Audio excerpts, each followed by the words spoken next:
Hello, നമസ്കാരം. ഞാൻ ഇന്നലെ പറഞ്ഞതുപോലെ തന്നെ നിങ്ങളോട് മിണ്ടാതിരിക്കാൻ എനിക്കാവില്ല. അതുകൊണ്ട് തന്നെ ഇന്നും ഞാൻ വന്നിട്ടുണ്ട് ഒരു കാര്യം പറയാനായിട്ട്. അത്യാവശ്യം ഒന്ന് രണ്ട് കാര്യങ്ങൾ പറയണം. അപ്പോൾ അത് പറയാനായിട്ടാണ് വന്നത്. അതിൽ എൻ്റെ എന്താണ് ഞാൻ പലപ്പോഴായിട്ട് എടുത്ത വീഡിയോ ആണ് ചേർത്തിരിക്കുന്നത്. അത് നിങ്ങൾ കണ്ട് എന്നോടൊപ്പം നിൽക്കണം. ആദ്യമായി പറയാനുള്ളത്, ഇന്നൊരു വാർത്ത ഞാൻ പ്രത്യേകം ശ്രദ്ധിച്ചൊരു വാർത്ത എല്ലാവരിലും എത്താൻ വേണ്ടിയിട്ടാണ്. 70 വയസ്സ് കഴിഞ്ഞവർക്കെല്ലാം ആയുഷ്മാൻ ഭാരത് എന്നും പറഞ്ഞിട്ട് ഒരു ആരോഗ്യ ഇൻഷുറൻസ് കേന്ദ്ര സർക്കാർ നടപ്പിലാക്കി എന്നുള്ളതാണ്. അത് ദാരിദ്ര്യരേഖയ്ക്ക് താഴെയുള്ള കുടുംബങ്ങൾക്ക് 70 വയസ്സ് കഴിഞ്ഞവർക്കാണ് ഇപ്പോഴത് ലഭിക്കുന്നത് എന്നാണ് ഇന്ന് അതിൻ്റെ ന്യൂസ് ഞാൻ കണ്ടത്.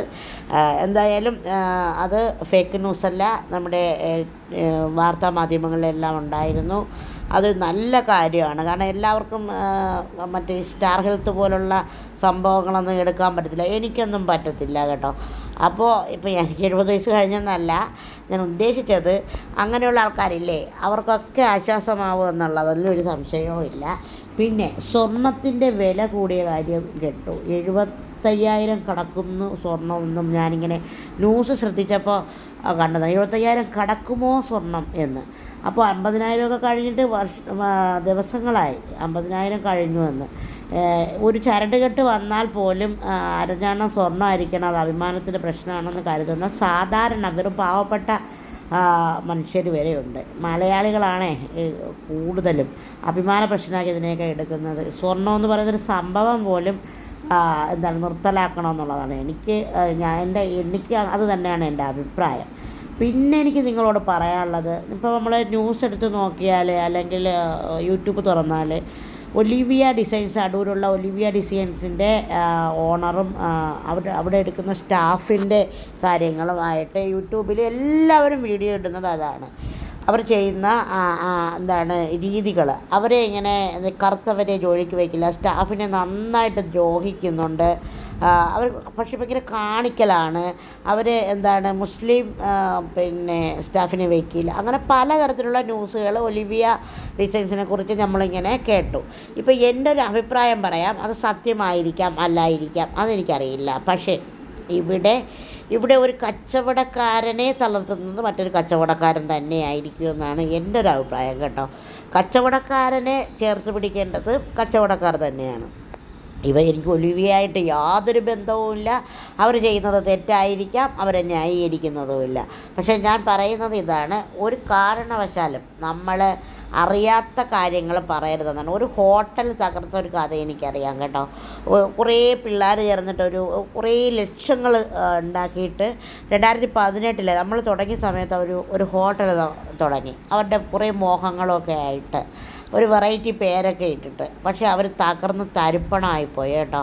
അവരുടെ ഹോട്ടലിൽ എന്തോ ഇതേപോലെ കണ്ടുപിടിച്ചതായിട്ടാണ് സോഷ്യൽ മീഡിയയിലൊക്കെ ഭയങ്കരമായിട്ട് വൈറലാക്കി. പിന്നെ അവരെ അറസ്റ്റ് ചെയ്തു, പ്രശ്നമാക്കി. സോഷ്യൽ മീഡിയ അല്ല, മാധ്യമങ്ങളും ദൃശ്യമാധ്യമങ്ങളും ഒക്കെ അന്ന് വാർത്തയാക്കിയായിരുന്നു. അപ്പോൾ അങ്ങനെ അവർ പൂട്ടിപ്പോയി. അങ്ങനെ ലക്ഷങ്ങൾ പോയി അവരുടെ. നമ്മളൊരു സ്ഥാപനം നടത്തുന്നതാണ് നമ്മൾ. ആരാണ് നമ്മളെ തകർക്കാൻ നോക്കുന്നത് എന്ന് നമുക്കറിയില്ല. കഴിവതും ആൾക്കാർ ദ്രോഹിക്കാതിരിക്കുക എന്നതാണ് വേണ്ടത്. പിന്നെയും ഞാൻ പറയുന്നു, ഒലിവിയയെക്കുറിച്ച് എനിക്കറിയില്ല. അവരിങ്ങനെ ഇരുന്ന് ഭയങ്കരമായിട്ട് സംസാരിക്കുന്നു. എനിക്ക് ചില കാണിക്കലായിട്ട് അവരുടേത് തോന്നിയതെന്ന് പറഞ്ഞാൽ അവരിങ്ങനെ ഫുഡ് കൊടുക്കുന്നത് ഭയങ്കര പെൺകുട്ടികളാണ് അവർ വെച്ചേക്കുന്നത്. എല്ലാം പെൺകുട്ടികളാണ്. ഒരു കാണിക്കലായിട്ട് തോന്നിയിട്ടുണ്ട്. ചില അമ്മച്ചിമാരങ്ങനെയുണ്ട്, കാണിക്കാൻ വേണ്ടിയിട്ട് ഭയങ്കര മേക്കപ്പൊക്കെ ഇട്ട് നമ്മുടെ ഡിസബിലിറ്റി ഉള്ള ആൾക്കാരുടെ പ്രോഗ്രാമുകളിൽ വരും. എന്നിട്ട് ഒരാവശ്യത്തിന് ഈ അമ്മച്ചിമാരെ ഒന്ന് വിളിച്ചു നോക്കട്ടെ, അവർ ഫോൺ എടുക്കുകയില്ല, മൈൻഡ് ചെയ്യുകയില്ല, ഭയങ്കര ഫോട്ടോ എടുക്കലുമൊക്കെയാണ്.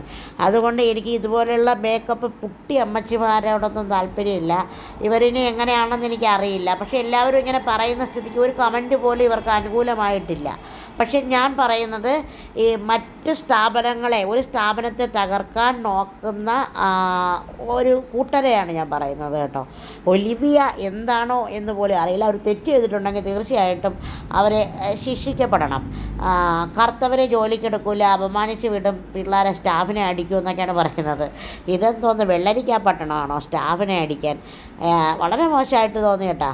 നിങ്ങൾക്കങ്ങനെ കേട്ടപ്പോൾ അങ്ങനെ തോന്നിയെന്നുണ്ടെങ്കിൽ നിങ്ങളും കമൻറ്റ് ചെയ്യണേ. പിന്നെ എനിക്ക് ഒന്ന് പുറത്തിറങ്ങിപ്പോയി പിടിക്കാൻ പറ്റുന്ന സാഹചര്യമായിരുന്നു വീഡിയോ എടുക്കാനായിട്ടൊക്കെ. അതുകൊണ്ടാണ് ഇന്ന് പോവാഞ്ഞത്. പിന്നെ ഒരു പാചക വീഡിയോയും ഒന്നും ഇടാൻ പറ്റുന്ന സാഹചര്യമല്ലായിരുന്നു. ദൈവം അനുഗ്രഹിച്ചാൽ നമുക്ക് നല്ല നല്ല വീഡിയോകളൊക്കെ ഞാൻ ഇടും. നമ്മളും കുറച്ച് ഓട്ടത്തിലാണ്, കുറച്ച് കാര്യങ്ങളുമായിട്ട്. അപ്പോൾ അങ്ങനെയൊക്കെ ഇരിക്കുന്നത് കൊണ്ടാണ് കേട്ടോ പിന്നെ ഇങ്ങനെ വീഡിയോ എടുത്ത പഴയ വീഡിയോകളിലൊക്കെ ഞാനിങ്ങനെ ആഡ് ചെയ്യുന്നത്. അപ്പോൾ അങ്ങനൊരു യാത്ര പോയ വീഡിയോയാണ് ഞാനിപ്പോൾ ആഡ് ചെയ്തിരിക്കുന്നത് കേട്ടോ. എനിക്ക് യാത്ര എത്ര പോയാലും മടുക്കത്തില്ല. പറഞ്ഞു വന്നതുപോലെ കച്ചവടക്കാരെ തമ്മിൽ വളർത്തുക എന്നത്, ഒരു സ്ഥലത്തൊരു കച്ചവടം ഉണ്ടെങ്കിൽ ആ കച്ചവടത്തെ വളർത്തുക എന്നത്. ഇപ്പോൾ എനിക്കിപ്പോൾ അച്ചാർ വിൽക്കുന്നവരെ ആണെങ്കിൽ പോലും പറയുന്നതിൽ യാതൊരു മടിയുമില്ല. കാരണം എന്താണെന്ന് വെച്ചാൽ ഞങ്ങളുടെ ടേസ്റ്റ് ആയിരിക്കില്ല മറ്റൊരു അച്ചാർ വിൽപ്പനക്കാരുടേതെന്നാണ് ഞാൻ കരുതുന്നത്. നമ്മൾ വന്ന സമയത്ത് കുറച്ച് ആളുകൾ മാത്രമാണ് അച്ചാർ ഉണ്ടാക്കിക്കൊണ്ടിരുന്നത് കേട്ടോ. ഇപ്പോൾ ഫേസ്ബുക്കൊക്കെ എടുത്ത് നോക്കിയാൽ എല്ലാവരും അച്ചാർ ഉണ്ടാക്കി വിൽക്കുന്നവരാണ്. മിക്കവരും അങ്ങനെ ദീജയുടെ കണ്ടിട്ടായിരിക്കും എന്നാണ് എനിക്ക് തോന്നുന്നത് കേട്ടോ. എഡിറ്റിങ്ങിൽ വന്ന മിസ്റ്റേക്കുകളൊക്കെ ക്ഷമിക്കണേ. ഞാനിന്ന് കഴിച്ച ചോറ്റുപാത്രമാണ്. കറിച്ചട്ടിയിലൊക്കെ ഇട്ട് ഇങ്ങനെ ഇളക്കി തിന്നാൻ എനിക്ക് ഭയങ്കര കൊതിയാണ് കേട്ടോ. അപ്പോൾ എൻ്റെ ചോറ്റുപാത്രവും കൂടി ഞാനിത് ഉൾപ്പെടുത്തിയിരിക്കുകയാണ് കേട്ടോ. മരച്ചീനിയൊക്കെ ഇട്ട് ഇളക്കി ഇങ്ങനെ കഴിച്ചു.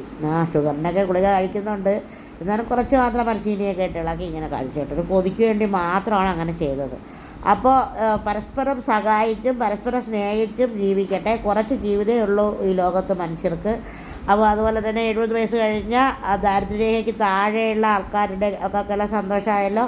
കേന്ദ്ര സർക്കാരിൻ്റെ തീരുമാനമാണ്. ഇത് നമ്മുടെ കടുമാങ്ങയാണ്, നൈമിത്രയുടെ മെനിഞ്ഞാന്നുണ്ടാക്കിയതാണ്.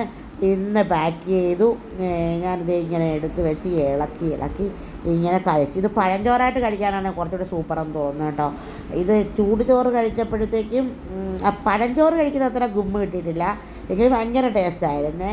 ഞാൻ ഈ തള്ളാൻ വേണ്ടി കള്ളമൊന്നും പറയാറില്ല, നല്ല ടേസ്റ്റൊക്കെ ആയിരുന്നു. എന്നാലും പഴഞ്ചോറിൻ്റെ ടേസ്റ്റ് കിട്ടിയില്ല. പഴഞ്ചോറ് കറുത്തിട്ടിട്ട് കഴിക്കുന്നതാണ് കുറച്ചുകൂടി സൂപ്പർ എന്നാണ് എനിക്ക് തോന്നുന്നത്. അല്ലെങ്കിൽ തണുത്ത ചോറായിരിക്കണം. ഇത് ചൂട് ചോറായിരുന്നു കേട്ടോ. അപ്പോൾ അതിൻ്റെ ചൂട് മീൻകറിയും അതിൻ്റേതായൊരു കുറവുണ്ടായിരുന്നു കേട്ടോ.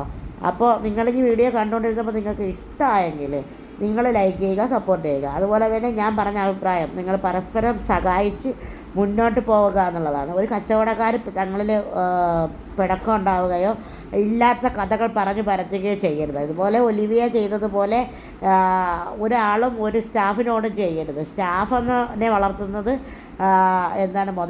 മുതലാളിയെ വളർത്തുന്നത് തൊഴിലാളിയുമാണ്. അപ്പോൾ നമ്മളൊരു അടിമയെ പോലെ ഒരിക്കലും പെരുമാറരുത്. ഞങ്ങളുടെ സ്ഥാപനത്തിലും നമുക്ക് ജോലിക്ക് ആൾക്കാരുണ്ടായിരുന്നു കേട്ടോ. ഞങ്ങൾ അത്ര കാര്യമായിട്ടാണ് നോക്കിയത്.